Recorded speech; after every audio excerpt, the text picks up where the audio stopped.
Hola, ¿qué tal? Buenas noches. Bendiciones a cada uno de ustedes que se une a nosotros en el estudio bíblico con nosotros acá en Casa de Pan. Quiero que invirtamos un poquito de tiempo en este inicio para orar.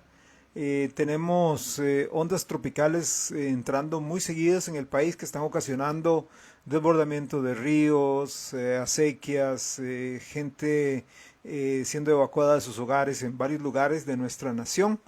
También tenemos el mismo incremento, ¿verdad?, en crisis con virus respiratorios, especialmente en los niños, con nuestro Hospital Nacional de Niños saturado, yendo más allá del 100% de la capacidad. También tenemos algunos hermanos de la congregación enfermos, otros recién operados y algunos están en recuperación. Entonces, oremos en este momento y también, por favor, oremos por nuestro estudio en esta noche. Padre bendito, llegamos delante de tu presencia con acción de gracias, dando por entendido que es a través del Santo Espíritu tuyo, es a través de la sangre de Cristo, Dios, que podemos hablar contigo. No es por nosotros mismos, no es por nuestra capacidad, no es por nuestro conocimiento, no es por nuestra trayectoria, es por ti. Toda buena dádiva, dice tu palabra, y todo don perfecto desciende de usted, Dios, del Padre de las luces. Gracias te damos porque usted es el Señor, el dador de la vida. Gracias te doy, Dios, porque sabemos que si pedimos alguna cosa conforme a su voluntad, usted nos oye, y si sabemos que usted nos oye en cualquier cosa que le pidamos, tendremos las peticiones que le hayamos hecho. Señor, te pido por las personas que están siendo azotadas fuertemente por las ondas tropicales, las personas que viven cerca de los ríos, de las acequias, de las quebradas. Señor, que obviamente tienen el temor de que a veces en la noche pueda venir alguna cabeza de agua, pueda venir algún deslave y puedan, Señor, perder sus vidas, perder sus bienes. Yo oro por protección para ellos, oro por fondos para la Comisión Nacional de Emergencias, la Cruz Roja y cualquier otra entidad u organización que esté ayudándolos y apoyándoles, Padre, para que usted les dé la gracia, la fuerza, el personal, para que puedan llenar, Dios, tantas necesidades, porque son muchas necesidades. Oramos por la crisis, Dios, en el Hospital Nacional de Niños, por virus respiratorios, especialmente en los chiquitos, pequeñitos. Dios, yo oro para que usted ponga su mano poderosa de sanidad y su cobertura sobre nuestro país. Oramos, Dios, porque tenemos varios hermanos enfermos de diferentes afecciones, Dios, diferentes patologías los aquejan. Yo oro para que usted, siendo el médico por excelencia, Señor, ponga su mano poderosa de sanidad sobre ellos. Dios los sane según su bondad. Tenemos hermanos recién operados, hermanas recién operadas, para que usted, Dios, les dé una recuperación satisfactoria, que ellos puedan saber que están en sus manos, en las mejores manos que hay, y oro para que usted pueda, Señor, mostrarse a ellos muy real en este tiempo de necesidad. Pido, Dios, por mi persona, ahora que voy a exponer este estudio de la historia de la iglesia, para que me dé la gracia, Señor, me dé el amor y el poder que necesito para hacerlo. En Cristo te lo estoy pidiendo. Amén. Bueno, muy buenas noches a los que se van uniendo a nosotros en el estudio bíblico. Bendiciones, que el Señor los guarde montones. Bueno, nuestro estudio esta noche, venimos, creo que es la tercera lección sobre la historia de la iglesia. Hoy básicamente nuestro estudio, como usted va a notar, creo que no tiene tal vez uno que otro versículo, pero creo que es más que nada historia, porque es el tema que estamos estudiando, historia de la iglesia. ¿Ok? Y espero que sea de bendición para usted como lo es para mí. Y luego, durante el estudio, voy a decirle por qué es tan importante esto. Bueno, la semana anterior nosotros vimos que el libro de los Hechos de los Apóstoles, para los efectos de este estudio, nos sirve como un fundamento. Y los capítulos 2 y 3 del libro de Apocalipsis nos dan una estructura de los periodos por los cuales la iglesia ha pasado o por los cuales creemos que ha pasado. Dijimos que si bien es cierto, eran 7 iglesias a las que se refiere el libro de Apocalipsis 2 y 3, eran reales, eran 7 iglesias reales que pertenecían a localidades visibles. A la vez nos están representando periodos. Esas iglesias son la iglesia de Éfeso, Esmirna, Pérgamo, Tiatira, Sardis, Filadelfia y Laodicea. Además, yo di algunos años aproximados en los que se puede enmarcar cada periodo de la iglesia. Dijimos que el periodo de Éfeso va desde el año 90 hasta el año 200 aproximadamente. Esmirna del 200 al 325. Pérgamo del 325 hasta el año 500, Tiatira desde el año 500 al año 1000, Sardis desde el 1000 al 1500, Filadelfia del 1500 al 1900 y Laodicea desde el 1900 hasta nuestros días. Ahora, lógicamente, como dije, son fechas aproximadas, son fechas estimadas y no son totalmente exactas. Hay años menos y años más, ¿ok? Empezamos la semana pasada con el periodo de la iglesia de Éfeso, ¿ok?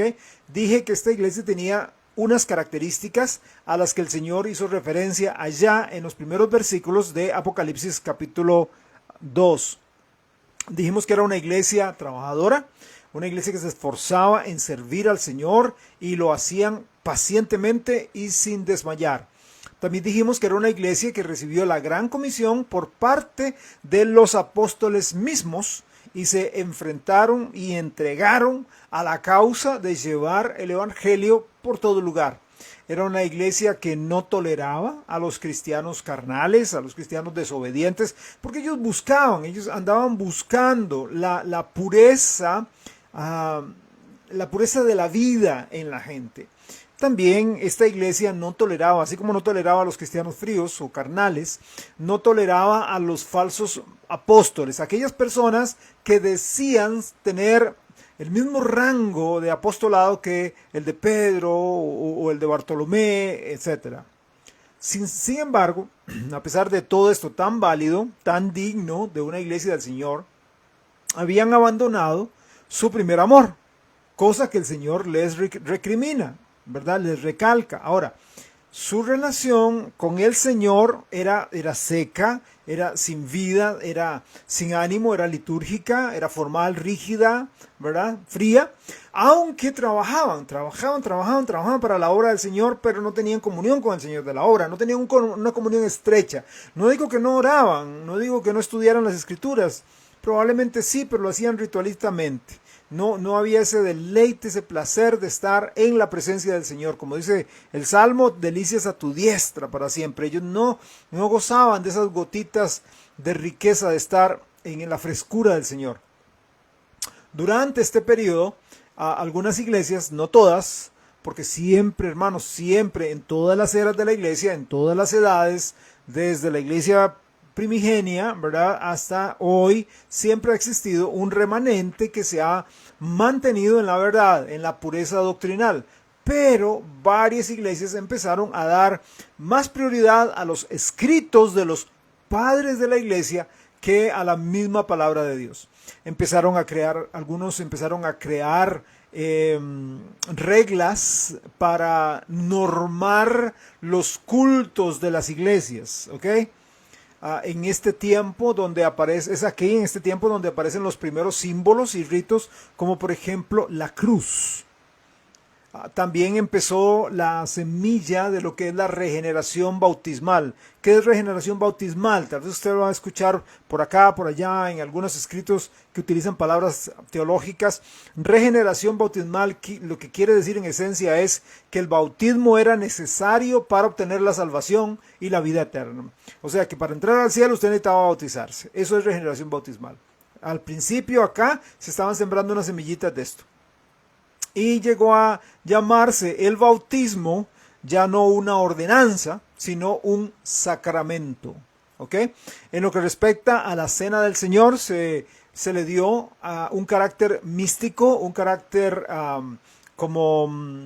mágico, ¿verdad? y empezó y pasó de ser un acto conmemorativo. Recuerda que el Señor Jesús dijo, haced esto todas las veces, ¿verdad? Todas las veces que hicieras esto, hágalo en memoria de mí. O sea, pasó de ser una conmemoración del sacrificio de Jesús a un rito más solemne e importante durante el tiempo del culto, llamando a la mesa donde estaban los elementos, el pan y el vino, llamándolo altar, y a los que entregaban el pan y el vino se les llamó sacerdotes. Salieron en este tiempo la didaché, que es la enseñanza de los 12, o sea, enseñanza de cómo la iglesia tenía que manejarse, y salieron varios libros apócrifos neotestamentarios. La palabra universal, que es un término filosófico pagano, esa es la palabra, perdón, la palabra universal se sustituye por la palabra católico. La palabra católico en aquel entonces era un término filosófico pagano. No es como hoy no lo conocemos, ¿ok? Católico y universal son sinónimos, pero este término católico era utilizado más por los filósofos paganos, y lo que hicieron en las iglesias fue quitar la palabra universal y agregar la palabra católico. Repito, un término que es sinónimo, pero era utilizado más por los filósofos paganos. Lo que el Señor les recomendó tanto a la iglesia literal de Éfeso en aquel entonces como a estas iglesias que pertenecían a este tiempo fue que recordaran de dónde habían caído, que se arrepintieran y que volvieran al camino de las primeras obras. También el Señor hace una promesa. Les dice que si ellos no se arrepentían, quitaría el candelero de su lugar. No hablando de que iban a perder la salvación, sino, en otras palabras, que la iglesia dejaría de brillar como tal, perdería el poder de Dios. De hecho, Éfeso está en el sector de Turquía. Si hoy tomáramos un avión de acá a Turquía y llegáramos por allá, no hay iglesia.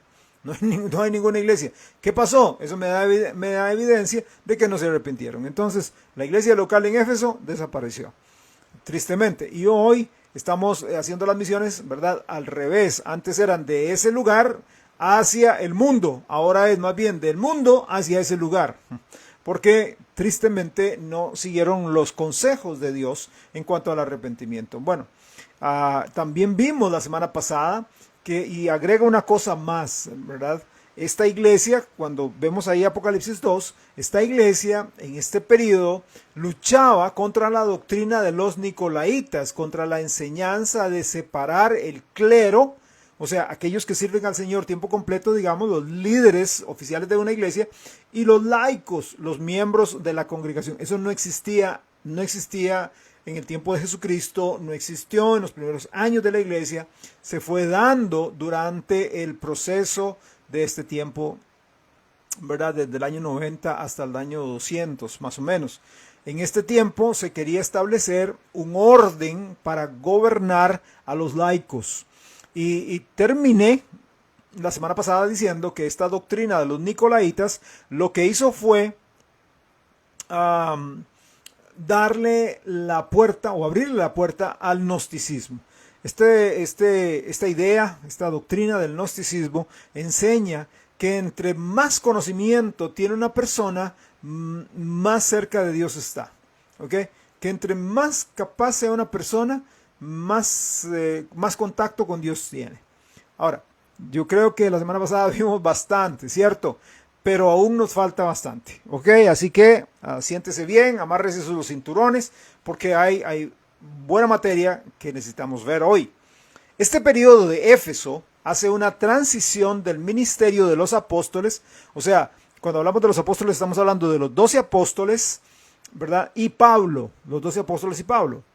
Hace una transición de estos 12 apóstoles y Pablo al ministerio de sus discípulos, los que aprendieron de la boca de los apóstoles y vivieron más o menos, como dije, entre esta época del año 90 al 200 después de Cristo aproximadamente, cuando el Señor Jesús establece su iglesia y la empieza a formar durante su ministerio personal.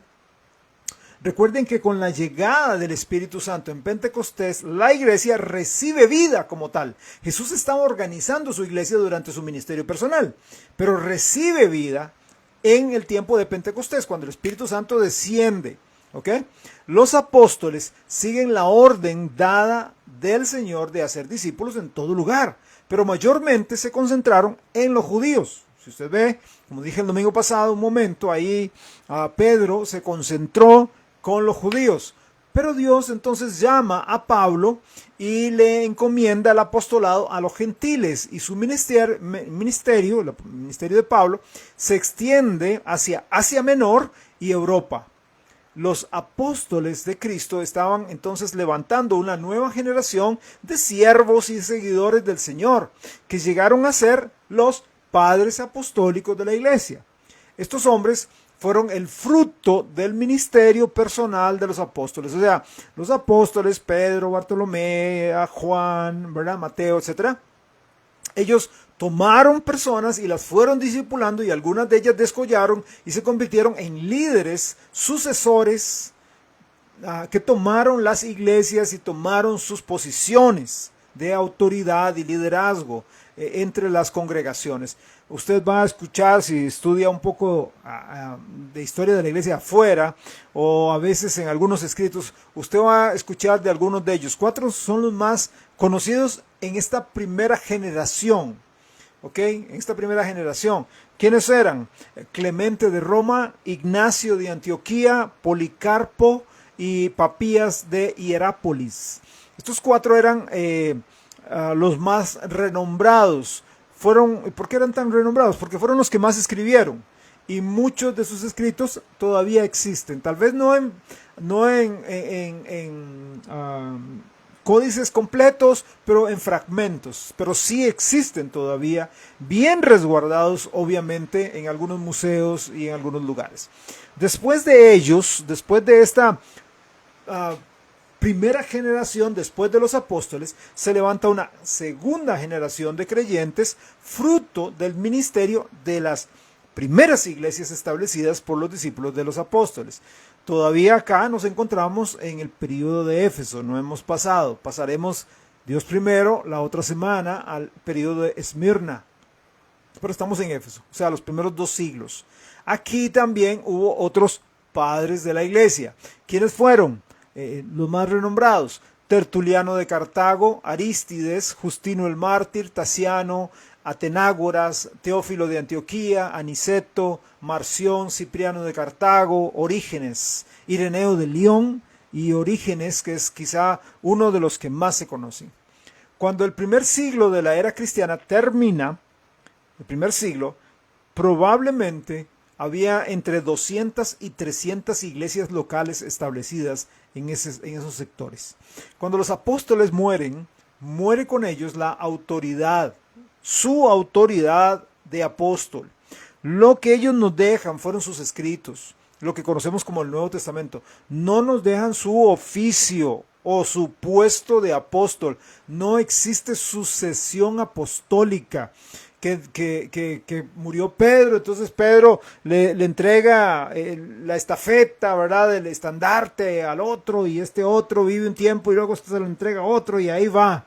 Eso no existe. Cuando Pedro murió, cuando los apóstoles murieron,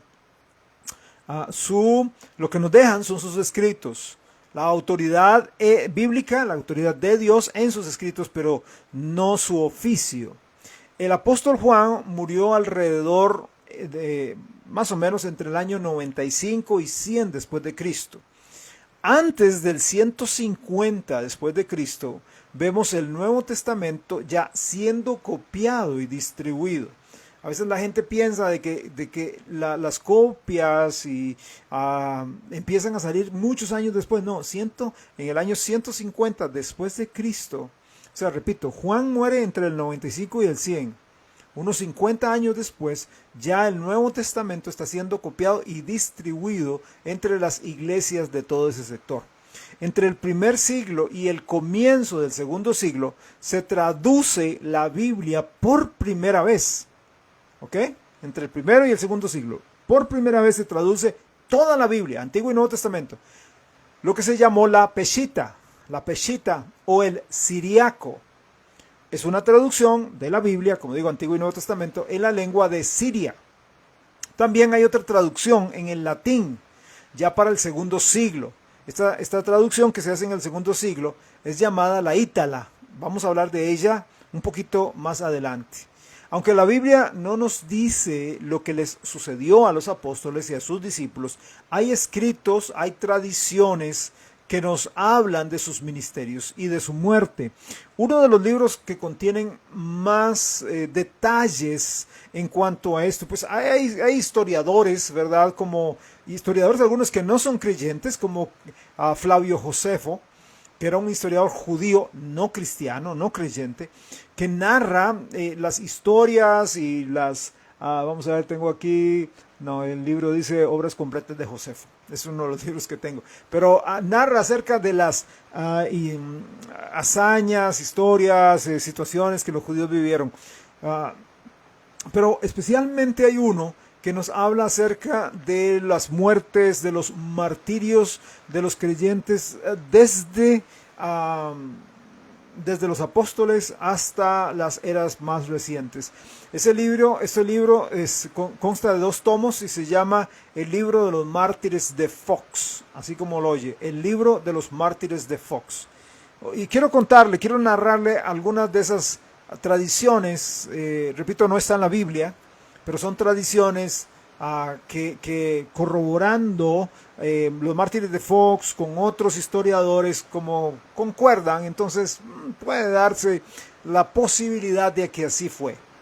Felipe, el apóstol Felipe, trabajó diligentemente en Asia Superior, lo que podríamos llamar hoy es el sur de Rusia, y sufrió martirio en Heliópolis, en Frigia. Fue azotado, echado en la cárcel y después crucificado en el año 54 después de Cristo. Mateo, el escritor del Evangelio, los escenarios de sus labores fueron Partia y Etiopía. En Etiopía, en este país, fue donde sufrió martirio y murió con una alabarda en la ciudad de Nadaba en el año 60 después de Cristo. Una alabarda es como una gran asta, una gran estaca y tiene como una especie de hacha en la punta.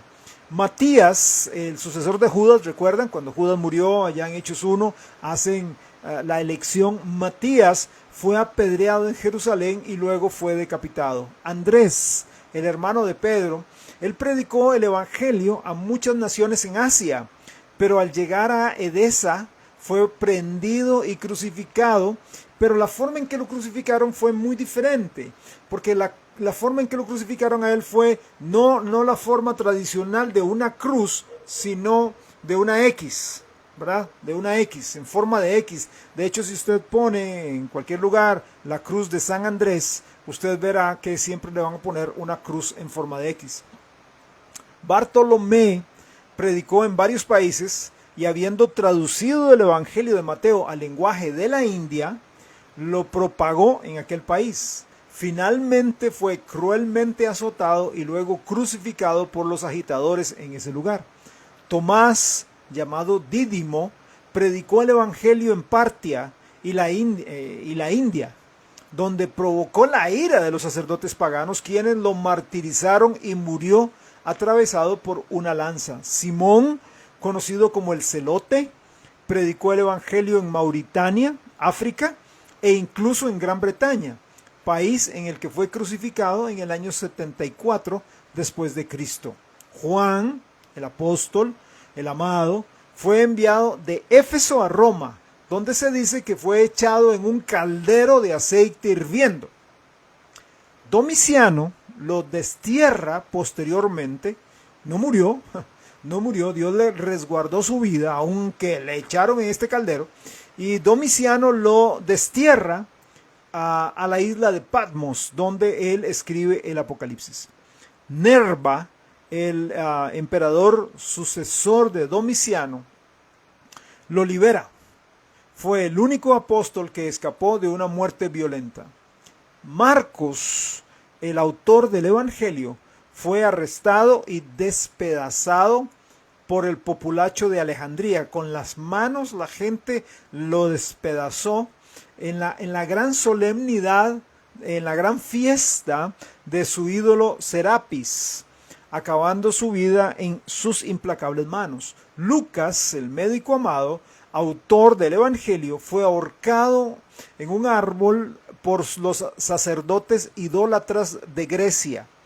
Jacobo el menor, el hermano del Señor, autor del libro de Santiago o el libro de Jacobo, Jacobo y Santiago son la misma persona, a la edad de 99 años fue golpeado y apedreado por los judíos y finalmente le abrieron el cráneo con un garrote enorme. Judas, el hermano de Jacobo y del Señor, autor del libro de Judas, fue crucificado en Edesa el año 72 después de Cristo. Pedro, hablemos de Pedro un poco. Esto sí lo encontramos en la Biblia, lo encontramos en el libro de Hechos. Al comienzo de su ministerio, Pedro estaba en Jerusalén, trabajó en Samaria, estuvo en Lidia y en Jope. Esta es una ciudad, Jope, cercana a la costa del mar Mediterráneo, al oeste de Jerusalén. Estuvo con Cornelio en Cesarea, regresó a Jerusalén. Posteriormente visitó la iglesia de Antioquía. Y la siguiente vez que vemos a Pedro, por lo que dice su carta, su primera epístola, primera de Pedro, es que está en Babilonia. Porque él dice que él escribe desde Babilonia, escribiendo cartas a los judíos que están en la dispersión entre el año 60 y 66 después de Cristo. Pedro nunca estuvo en Roma.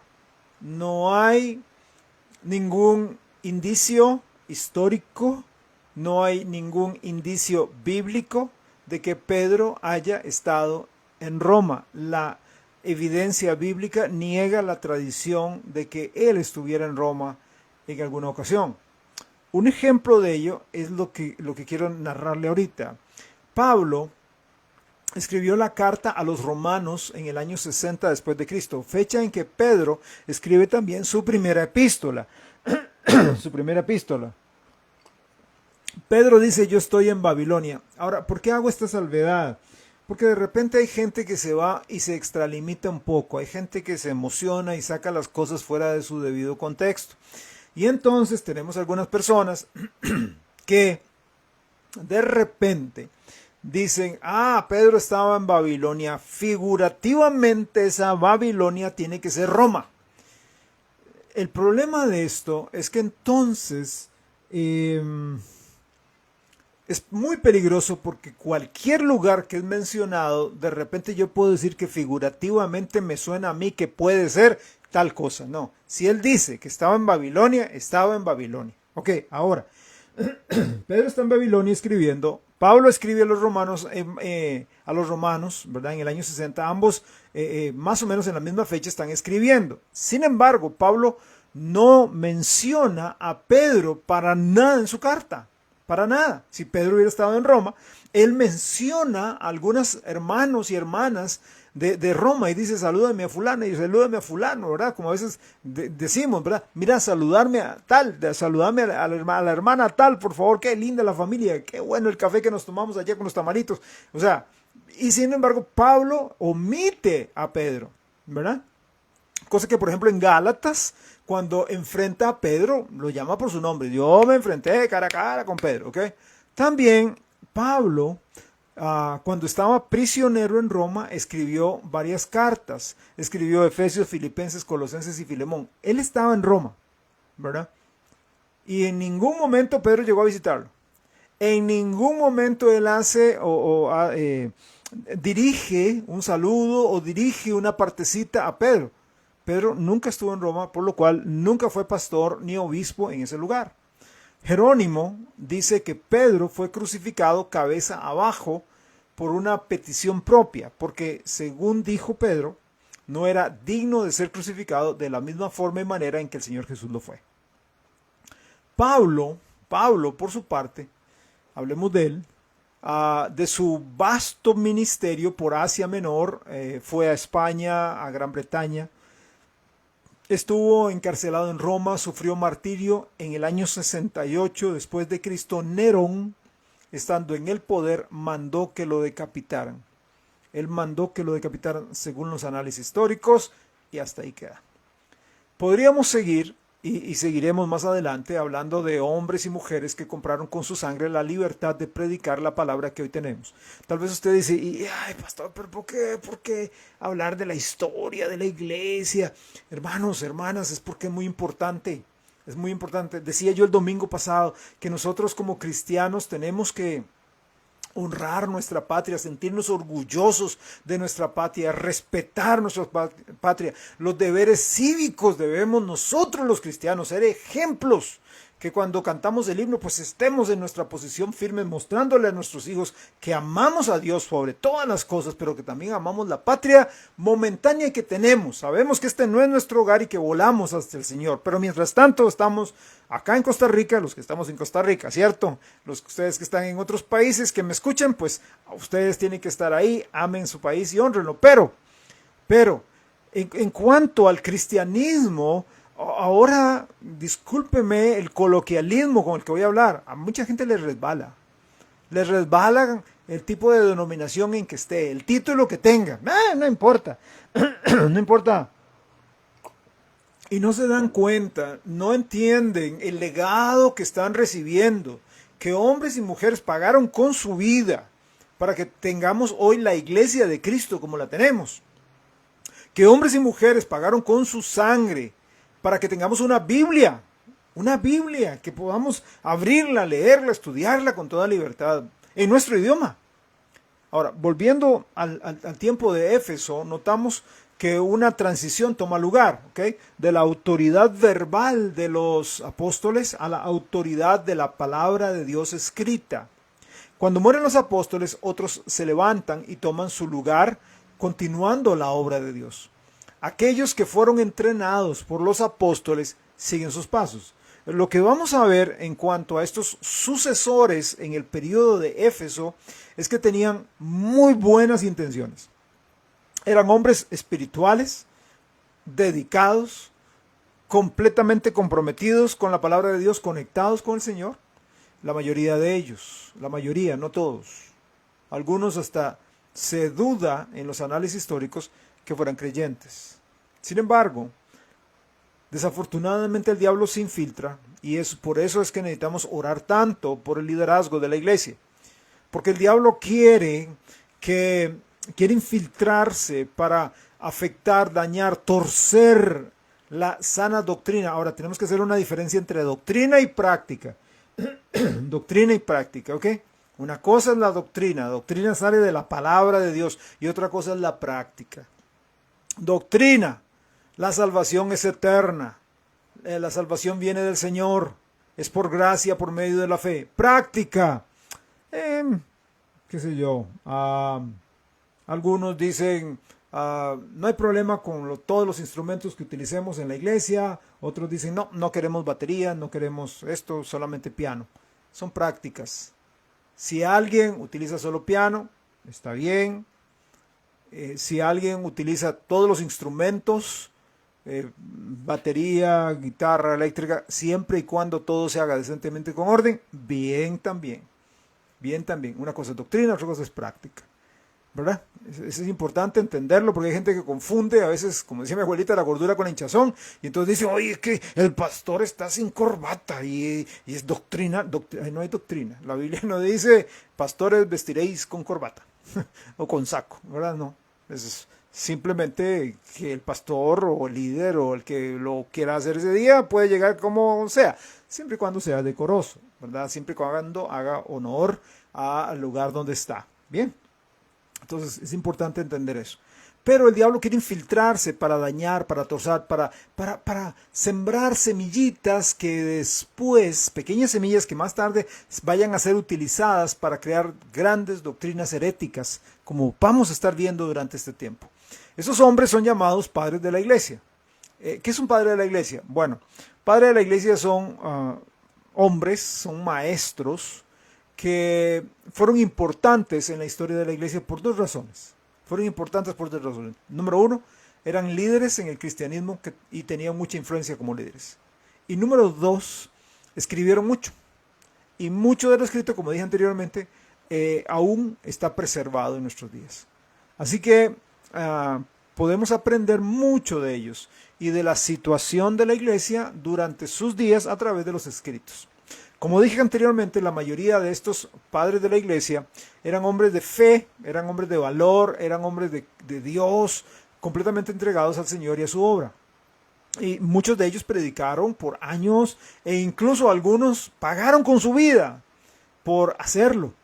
Muchos sufrieron el martirio, sellándolo con muertes atroces. Como mencioné también, durante este tiempo tenemos dos generaciones. La primera generación de líderes, que fueron los discípulos de los apóstoles, los discípulos directos de los apóstoles, y la segunda generación, que fueron los discípulos de los apóstoles. ¿Ok? Pero como dice Apocalipsis, cuando se deja el primer amor, cuando se deja de lado la comunión con el Señor, la íntima relación entre mi persona y el Espíritu de Dios y su palabra, se empiezan a cometer errores y los pastores de repente empiezan a olvidar que la iglesia no es de ellos, que la iglesia es del Señor, que no son ellos la cabeza de la iglesia, que es el Señor la cabeza, y que no tenemos ningún derecho de cambiar nada, de agregar ni de quitar de la sana doctrina. No tenemos el derecho. Así que en los primeros años del cristianismo, como vamos a estar viendo ahorita, empiezan las desviaciones y aparecen unos pastores, ¿verdad? Que entonces, lejos de luchar contra la doctrina de los nicolaitas, más bien la promueven, queriendo establecer un orden sacerdotal, como es el caso de Clemente de Roma, uno que yo mencioné anteriormente como uno de la primera generación. Clemente estaba enseñando de que sí, que hay un orden sacerdotal. Ellos decían que, vea la creencia, creencia no bíblica. Clemente decía, bueno, es que los pastores en el Nuevo Testamento están reemplazando a los sacerdotes del Antiguo Testamento. ¿Ok? Y entonces esto establece dos verdades. Que los pastores son gente muy especial, muy diferente para Dios, muy diferente, muy especial, digamos ungida, y que hay un orden sacerdotal. O sea, que el sacerdote o el pastor es superior al miembro común de la iglesia. Esto es lo que este señor empezó a enseñar. Esa enseñanza está errada y está totalmente contraria a lo que enseña la Biblia. Si bien es cierto, el pastor es el líder principal de una iglesia, llamado por Dios, puesto por Dios, sostenido por Dios, pero también si no está bien, el Señor es el que lo quita, si fue puesto por Dios.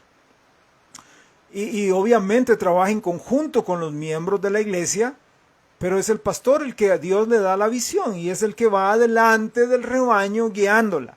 No es que voy a faltarle el respeto al pastor, vamos a hablar de tú a tú, no me malentienda, no estoy quitando jamás la autoridad al pastor, pero también de repente algunos pastores se hacen una confusión y he escuchado hermanos pastores que tal vez hacen una confusión acá. Y de repente le dicen a algún miembro, mire, usted no tiene derecho a hablarme así, porque yo soy el ungido de Jehová. Bueno, eso era en el Antiguo Testamento. En el Nuevo Testamento todos somos ungidos. Todos son el miembro más jovencito en la congregación que aceptó al Señor Jesús como Salvador, ya ha sido ungido por el Espíritu Santo. Ahora, que no sea el sobrevedor, que no sea el obispo, el supervisor de la iglesia, que es la labor, una de las labores del pastor, es otra cosa, ¿verdad? Pero no sé si me explico en este sentido. Algunos de estos padres también llegaron a desviarse de las sagradas y puras escrituras y empezaron a citar en sus sermones los libros apócrifos como si fueran escritura. Y además, poco a poco empezaron a enseñar que la Virgen María, y ellos decían, bueno, la Virgen María sí fue una mujer muy especial, ¿verdad? Y sí, llena eres de gracia, y fue una mujer especial, una chica, una muchacha, fue, ¿verdad? No se cree que ella no sobrepasaba los 16 años, María, cuando tuvo a Jesús. Era una chica muy especial. Ahí Dios puso a su hijo, entre todas las mujeres que había en el mundo, Dios puso a su hijo en María. Pero entonces algunos fueron más allá en su pensamiento y dijeron, bueno, la Virgen María, al ser tan especial, probablemente cuando tuvo a Jesús debió seguir siendo virgen perpetua. O sea, que ella siguió siendo virgen aún a pesar después del nacimiento del Señor Jesús. Y entonces tuvieron que idear la forma, la manera en que el Señor Jesús nació, ¿verdad?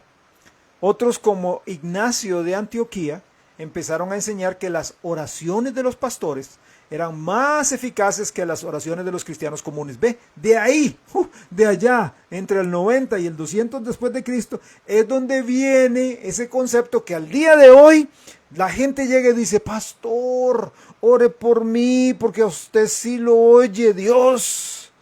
No, a mí me oye Dios, yo, Freddy, pastor de Casa de Pan, y a usted también lo oye Dios. No, yo no tengo un VIP, ¿ok? Yo no tengo una puerta de acceso, un pasaje rápido, ¿verdad? Un fast pass, ahí, ¿verdad? Coge esta línea para que no tenga que hacer estas colas. Aquí está la gente haciendo cola, ¿verdad? En algunos parques de atracciones hay eso, ¿verdad? Usted paga su tiquete y ahí va haciendo cola, y dependiendo de la atracción usted va haciendo cola, pero de repente si usted paga un poco más, está el famoso Fast Pass. Usted va y llega entre los primeros, y toda esta gente tiene que, entonces el pastor tiene esta ¿verdad? Bendición de Dios, que él sí lo oye más que a un pobre miembro. No, Dios oye a todo el mundo igual. Dios nos escucha a todos por igual. Las oraciones de los pastores son tan eficaces como las de cualquier cristiano común y corriente. Santiago dice, la oración eficaz del justo puede mucho. No dice, la oración eficaz del pastor puede mucho. Pero ahí sí empezaron a enseñarlo. Además, algunos grandes hombres santos, consagrados, que fueron martirizados como Policarpo. Es interesante cuando Fox en su libro, Los Mártires de Fox, narra el martirio de Policarpo. Es tremendo, ¿verdad? Él también cometió serios errores, enseñando que la iglesia es la madre de todos los creyentes. Él dijo, la iglesia es la madre de todos los creyentes. Y cuidado con esto. Cuidado con eso. Suena bonito, suena espiritual, pero la iglesia en la Biblia es la novia de Cristo. Y será la esposa del Señor allá, cuando nos casemos con el Señor, allá en Apocalipsis 19. Pero jamás la iglesia es la madre de los hijos y de las hijas de Dios. Jamás, jamás. Por ningún lado en la Biblia se encuentra eso. Son ideas de hombres que suenan bonitas, suenan espirituales, suenan bien. En algunos casos quizás hasta tienen algo de lógica humana. Pero si no son bíblicas, si no están de acuerdo a lo que enseñan las Sagradas Escrituras, deben ser desechadas. Tertuliano de Cartago, por ejemplo, enseñó que todos los pecados, oiga esto, Tertuliano enseñó que todos los pecados después del bautismo eran pecados mortales. O sea, usted se bautizaba, y si pecaba después del bautismo, una semana después, un día después, era un pecado mortal. Eso quiere decir que no había perdón para ese pecado cometido después de bautizarse, y que enviarían al infierno a la persona. Entonces, Tertuliano alentaba a la gente a bautizarse hasta el último momento de su vida. O sea, ya que esperar a bautizarse, esperar, y cuando ya viene que se iba a morir, entonces que se bautice. Y así recibía el perdón antes de morir. Tertuliano además vio la cena del Señor como algo místico, como algo mágico. Enseñó que el Señor Jesús era un Dios menor, creado a la imagen de Dios en la eternidad pasada, y torciendo Primera de Corintios 7, donde Pablo dice, así, digámoslo así, haciendo un extracto y una paráfrasis, Pablo dice, yo no estoy casado, yo no tengo mujer, y sería bueno que todos se quedaran como yo, ¿ok? Entonces Tertuliano enseña el celibato y dice que es mejor que nadie se case, ¿ok? Y ahí empiezan a salir las famosas ideas de algunos de estos padres de la iglesia de que la relación sexual es pecaminosa, de que el pecado original de Adán y Eva fue la relación sexual. Entonces que en cierta manera un hombre y una mujer que se casan y tienen relación sexual, pues ay, lo deben hacer como así, como porque lo tienen que hacer, pero que no es algo de lo cual puedan gozarse ni disfrutar, porque en cierta forma eso es pecaminoso. Qué torcido de la escritura, ¿no es cierto? Justino el Mártir, otro padre de la iglesia, un discípulo de la segunda generación, enseñó que el cristianismo es igual a la filosofía. Este hombre luchó por equiparar el cristianismo con la filosofía. Solo que, según él, el cristianismo era la filosofía verdadera, pero que también la demás filosofía de Platón, Sócrates, Aristóteles y todos los demás, pues era buena y podía llevar a la verdadera, la filosofía verdadera que es el cristianismo. Este hombre usó la palabra Eucaristía en sus escritos y enseñanzas, refiriéndose a la Cena del Señor, palabra que no está en las escrituras. En ningún idioma Eucaristía no está, pero empezó a sustituir la Cena del Señor, la Mesa del Señor, ¿verdad?, por Eucaristía. Y empezó a agregar que los elementos, el pan sin levadura y el jugo de uva o el vino sin fermentar, eran la verdadera carne y la verdadera sangre de Jesús, cosa que después llegó a degenerar en la transubstanciación, en la doctrina de transubstanciación. Uno de los que se consideran padres de la iglesia, quien llegó a ser uno de los directores de la universidad más grande del mundo, la Universidad de Alejandría en Egipto, fue Orígenes. Él fue considerado por algunos como uno quien tenía, y cito, penetración aguda, pensamientos fértiles y una imaginación brillante, gran conocedor de la filosofía y la teología, haciendo de él el más dotado, culto y erudito de su época. Esto último fue escrito por Philip Schaff, el historiador más reconocido de nuestros días. Entonces Orígenes, un padre de la iglesia, gran pensador, erudito, pero cuando uno lee los escritos, cuando usted lee sus doctrinas, sus creencias, sus predicaciones, sus enseñanzas, y cuando usted ve su vida, fue uno de los herejes más grandes de la iglesia, que con sus enseñanzas torció el rumbo de la iglesia en gran manera. Y hay gente que lo cita, que lo que dijo Orígenes, wow, Orígenes, wow, Orígenes. Yo quiero que usted juzgue por sí mismo, ¿sí? Lo que le voy a decir está extraído de estos escritos, doctrinas, conceptos de Orígenes. Usted juzgue por sí mismo. Orígenes creía en la regeneración bautismal, o sea, el bautismo era necesario para la salvación y el bautismo se podía administrar salpicando agua. Orígenes no creía en el Antiguo Testamento, no creía que fuera literal, sino que era fábula hebrea. Orígenes creía que Adán, Eva y la creación, el relato de la creación de Génesis 1 y 2 era totalmente fábula judía. Creía que los padres de la iglesia, todos los padres de la iglesia, los sucesores, eran hombres, los sucesores de los apóstoles, eran hombres inspirados por el Espíritu Santo, igual como lo fueron Pablo, Pedro, Santiago, Juan, ¿verdad? Ellos que escribieron la Biblia. Creía que Jesucristo es un Dios menor que nació en la eternidad pasada. No creía en la segunda venida de Jesús como un evento literal y físico. Creía que al final de la historia humana, Satanás se salvaría. Creía que cuando llegara al final de la historia, Satanás se iba a salvar. Creía que después de la muerte hay un estado intermedio en el cual las almas podrían purgar sus penas y aún Satanás en este lugar podría alcanzar la salvación. Este pensamiento es el que da lugar a lo que después llegó a ser la enseñanza del purgatorio y que por ningún lugar en las Santas Escrituras, en los 66 libros, en los 1189 capítulos de la Biblia, se encuentra. Los eruditos llaman, ¿verdad?, a Orígenes el primer crítico de la Biblia, como gran cosa.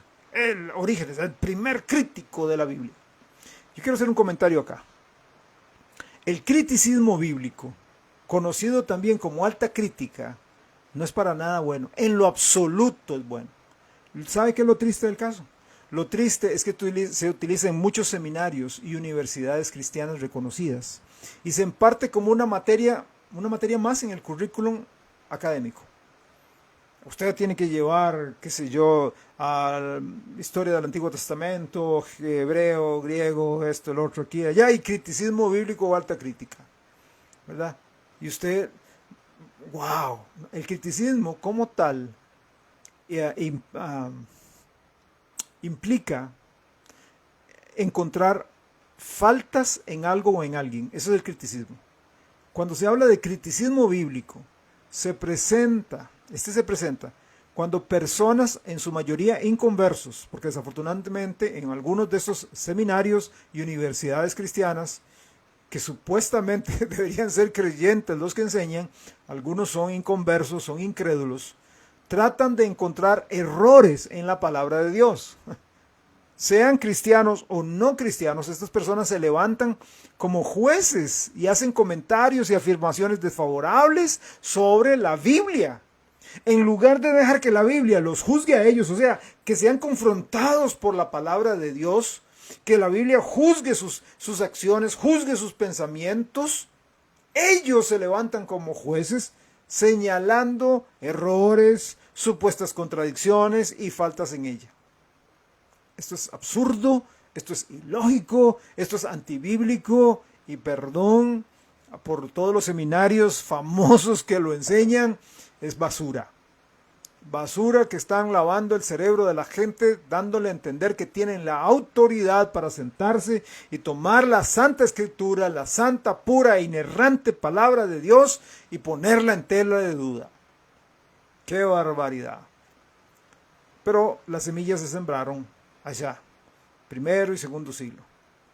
En lo personal, este hombre, hablemos un poquito de la vida personal de Orígenes, en lo personal él, ¿verdad? Orígenes, para evitar la tentación sexual, que aparentemente era muy fuerte para él, se castró. El tipo se castró. Y ese es un padre de la iglesia, un gran crítico de las escrituras. Bueno, él consiguió un Nuevo Testamento. Lo cambió donde no hacía juego con sus creencias. O sea, estaba leyendo algún pasaje, algo parecido a lo que hicieron los testigos de Jehová con todos los arreglos que han hecho a su libro verde que se llama, no es Biblia, pastora, es la Biblia de ellos. No, no es Biblia, jamás. No es Biblia. Ni siquiera es una versión corrupta de la Biblia. Ellos, igual que Orígenes, leían y cuando algún pasaje no calzaba con sus creencias, lo quitaban. Eso es lo que hizo Orígenes. Es más, se calcula que Orígenes hizo entre 30,000 y 50,000 cambios en su versión de la Biblia. Orígenes tiene su versión de la Biblia, tuvo su versión de la Biblia. 30,000 a 50,000 cambios, ¿ok? Por eso hay que tener mucho cuidado. Por eso hay que tener mucho cuidado con las versiones que vienen de Alejandría, ¿ok? En el año 325, Constantino le pide a esta universidad de Alejandría 50 copias de la Biblia. Él dice, denme 50 copias de la Biblia para poderlas repartir. Ellos, esta universidad, le envía 50 copias de la Biblia alterada por Orígenes. Y así es como empieza a diseminarse el error en las Biblias. Esta Biblia sería la que más tarde adoptarían Jerónimo y Agustín para traducir la Vulgata Latina. La Vulgata Latina entonces tiene todos los errores que tiene la Biblia de Orígenes. Los manuscritos de la Biblia de Orígenes son conocidos como los códices Vaticano y Sinaítico. Aunque acabamos de ver un montón de hombres, unos buenos, otros no tanto, unos cuerdos, otros medio locos, que se desviaron de la palabra de Dios dejando su primer amor, siempre existieron los creyentes verdaderos. Dios siempre preserva sus palabras y a su gente. Vamos a ver la verdadera línea de la Biblia en un momento. Entonces, en el periodo de Éfeso, aunque vimos tanta desviación, hubo creyentes llevando a cabo la gran comisión. Son nuestros antepasados, gente de la cual debemos sentirnos muy orgullosos. Unos de ellos fueron conocidos con el nombre de montanistas, los montanistas. Ellos formaron un grupo de creyentes haciendo las primeras obras durante este periodo de estas primeras desviaciones. Montano era un sacerdote pagano hasta que aceptó a Cristo en el año 155 después de Cristo. Sus seguidores, sus discípulos, fueron conocidos por su nombre, montanistas de Montano. Y recuerden, no hay nada de malo en seguir a un hombre siempre y cuando éste esté siguiendo a Dios y siguiendo y pegado a lo que la palabra de Dios dice. Pablo lo dijo, sean imitadores de mí como yo lo estoy siendo de Cristo. Montano trabajó para renovar el primer amor de la iglesia, la dedicación a la palabra de Dios, conociéndola y viviendo conforme a lo que ella decía. Fue un hombre que vio la corrupción de la iglesia que se estaba formando y se dedicó a combatir esa religiosidad predicando la palabra de Dios y exigiendo la obediencia a ella en el andar diario. Los montanistas, con el paso del tiempo, fueron también llamados anabaptistas. Anabaptistas. Es la primera mención de nuestra iglesia bautista en la historia. Estoy hablando de primero y segundo siglo, no como algunos dicen que 1500 o 1700 que salen los bautistas. Están muy equivocados. Solo que se llamaban montanistas. Ana, ¿y por qué nos llamamos así? Ana es un prefijo que implica contra o otra vez, volver a. Okay. Los montanistas o anabautistas eran personas que estaban contra el bautismo mal enseñado, o sea, el bautismo para salvación, el bautismo de infantes, o contra el bautismo mal administrado, cuando lo hacían vertiendo un poco de agua o pringando, salpicando con agua. Debía ser tal y como la Biblia lo enseña, una inmersión completa en agua. Por eso fueron conocidos con ese nombre anabautistas, o sea, rebautizadores. Eran celosos en eso y no aceptaron ningún otro bautismo. Los montanistas bautizaron otra vez a aquellos que apostataron por razones de la persecución que se dio, especialmente lo vamos a ver en Esmirna, en sus días. Por eso recibieron ese apodo de rebautizadores. Las doctrinas que nosotros en la actualidad compartimos con los montanistas son muy parecidas. La congregación es una iglesia local y debe consistir de personas nacidas de nuevo. La vida y la disciplina espiritual de la iglesia se debe mantener sin afiliación a ningún estado. O sea, debe haber una separación entre el estado y la iglesia. El Espíritu mora en todos los creyentes, no solo en los obispos, no solo en los pastores, y que la obra del Espíritu Santo es lo que lleva a cabo el propósito de Dios en los creyentes. No es la iglesia, no es la estructura de la iglesia, no son los sacramentos. Y por poner tanto énfasis en la obra del Espíritu Santo en el individuo, los historiadores no cristianos, no creyentes, culparon a Montano diciendo que él creía que él mismo era el Espíritu Santo. Cuando usted tome alguna historia de la iglesia y diga que Montano se creía el Espíritu Santo mismo, eso es una aberración porque eso no fue históricamente cierto. Lo que pasa es que hay historiadores que no les gusta y van a poner lo que ellos creen. Ellos, los montanistas, creían que vendría el milenio, que Cristo vendría antes del milenio, lo mismo que nosotros creemos, Él va a venir antes del milenio, o sea, lo que se conoce en teología como el premilenialismo. Los montanistas siempre predicaban la segunda venida diciendo que era la esperanza de los santos y la retribución divina de los impíos. ¿Qué más? Bueno, el concilio de Nicea en el 325 habló en contra de los montanistas. El concilio de la Odisea en más o menos el 350 condenó el movimiento. El concilio católico de Constantinopla en el 381 después de Cristo decidió que todos los montanistas eran paganos, que no tenían nada que ver con el verdadero cristianismo de la Iglesia Católica. Quiero hablar y dar un contrapeso. Los montanistas no eran perfectos, porque no existe ningún grupo perfecto, no hay iglesia perfecta. Y así quiero dar una contraparte para equilibrar. Los montanistas, por su énfasis en la persona y en la obra del Espíritu Santo, eran muy emocionales. Podríamos decir más o menos que tenían una especie de tendencia o espíritu pentecostal. ¿Ok? ¿Por qué? Porque daban mucha, ¿cómo llamarlo?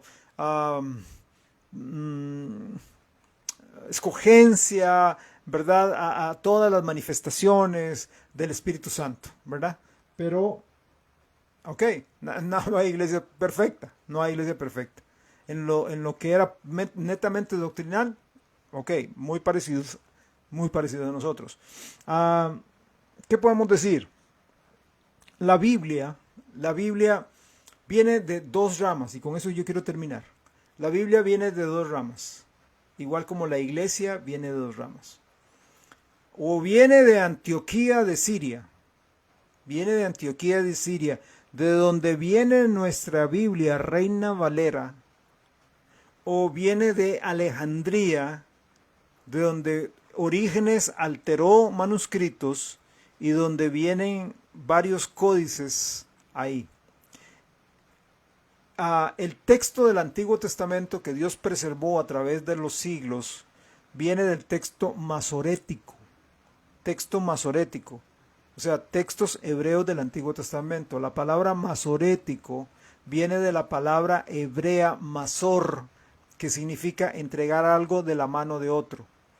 Para asegurarse que estaban copiando los textos, palabra por palabra, con el 100% de exactitud, tenían reglas, una cantidad de reglas increíbles. Hay gente que dice, es que, ¿cómo sabe usted que eso no tiene ningún error? La Biblia Reina Valera 60 no. Claro, yo sé que usted se mete a YouTube, la Biblia Reina Valera tiene errores y algún bombeta va a salir ahí diciendo que pero que lo pruebe. Está totalmente, ¿verdad? Y como hay gente que dice, la Biblia tiene errores, la Biblia tiene, ¿verdad?, contradicciones. Hasta el día de hoy no hay nadie que me haya dicho o me haya mencionado un error o una contradicción. Simplemente gente quiere, no sé, ¿verdad?, llamar la atención diciendo eso, o repetir algo que escucharon de un profesor o un papá o una mamá o alguien ahí en la calle y le sonó bonito y muy profundo de que sí, la Biblia tiene algunos errores. Lo que pasa es que no pueden decir ninguno, porque la Biblia no tiene errores. Reina Valera 60 no tiene errores, ¿ok? Y hay reglas, cualquier cantidad de reglas. No tengo el tiempo para mencionarlas ahora, pero no sé, cerca de 20 reglas, 25 reglas tenían que seguir los escribas para poder tenerla.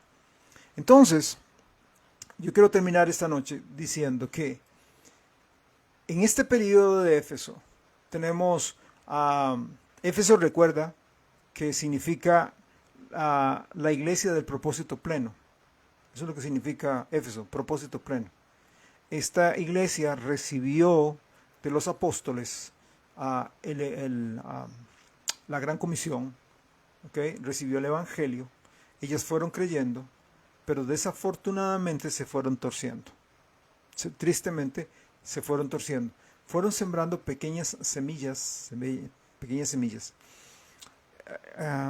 estudio de la historia es muy lindo, muy rico. Hoy, históricamente, dejando a un lado el concepto de iglesia, hoy históricamente somos lo que somos por todas las situaciones que se vivieron en el pasado, por todas las generaciones pasadas que fueron haciendo y cometiendo los errores que fueron cometiendo y no enmendándolos. Hoy como sociedades, y estoy hablando de la sociedad latinoamericana, la sociedad mundial, somos lo que somos por todo lo que ellos dejaron de hacer y cómo abandonaron a Dios, y cómo hoy día tenemos que luchar tanto desde el púlpito, en la consejería, en las casas, en las calles, con la gente, porque sus mentes fueron controladas, dominadas, y hay grandes murallas puestas por el diablo a través de los años. ¿Por qué? Porque simplemente no se sometieron al santo libro de Dios. Hermanos, valoremos y seamos celosos de la sana doctrina. Si usted es miembro de Casa de Pan, por favor ore para que en Casa de Pan siempre se predique la palabra de Dios. Ore para que no haya la intervención humana en el sentido de agregar palabras, quitar palabras o torcer doctrina. No estoy hablando de estrategias. Tenemos que tener una estrategia nueva y fresca para alcanzar nuevas generaciones. A los muchachos hoy que son computarizados, que están idiotizados por los teléfonos, las tabletas, las computadoras y todo este burumbum que ellos, en el que viven. Necesitamos una estrategia para entrar al corazón y predicarles el evangelio. Una estrategia muy diferente al año 90, al año 80, al año 70. Pero una cosa es estrategia y otra cosa es doctrina. La doctrina nunca debe cambiar, así que ore por este siervo, ore por este hombre y por cualquier otro líder que en nuestra iglesia llegue a tomar la posición de pastor también, para que Dios cuide la sana doctrina de la iglesia. Y si usted no pertenece a Casa de Pan, ore por su pastor, ore para que Dios guarde y mantenga la línea correcta y no nos desviemos ni un poquito. Oramos. Dios, en el nombre de Jesús, yo te agradezco por tus bendiciones, tu amor tan grande. Señor, cuídame para no creer que yo puedo darme el lujo de cambiar doctrinas, alterar doctrinas, agregar. Dios, no permitas que eso pase.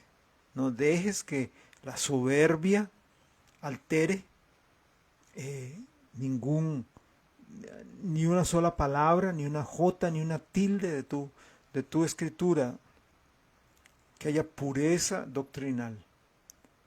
Te pido, Dios, ayuda y sabiduría, incluso ayúdanos a enfocarnos, porque a veces vemos algunas iglesias y la gente dice, ¿por qué no tenemos ese montón de gente? Y tristemente a veces, tristemente no en todas, pero en varias, no se predica la verdad. Lo que se hace es simplemente se tienen atracciones y la gente está atraída y están buscando cosas nuevas y ¿verdad? Pero no hay palabra tuya. Por eso son personas que pasan en estrés, con la menor vaivén, se vienen abajo. Una pandemia los hace abandonar la fe, los hace negar a Cristo. Yo pienso, ¿qué pasaría si hubiera una gran persecución? ¿Cuántos apostatarían increíblemente de la fe? Claro, porque no están cimentados en su palabra. Ayúdanos a, Señor, también establecer iglesias y apoyar iglesias que se basen en tu palabra, en la sola escritura. En nombre de Cristo Jesús. Amén. Amén. Muchísimas gracias por acompañarnos en nuestro estudio bíblico. Que Dios los bendiga. Quiero recordar a los jóvenes, este próximo sábado a las 5 de la tarde tenemos nuestra Sociedad de Jóvenes, nuestro Ministerio Juvenil MAR, MJM. Quiero invitarlos para que nos acompañen a las 5 y el domingo a las 10 de la mañana. Seguimos adelante con el estudio del libro de Esdras. Que Dios los bendiga, que pasen muy buenas noches. Les amamos mucho en el Señor. Un gran abrazo de nuestra parte. Bendiciones y que descansen.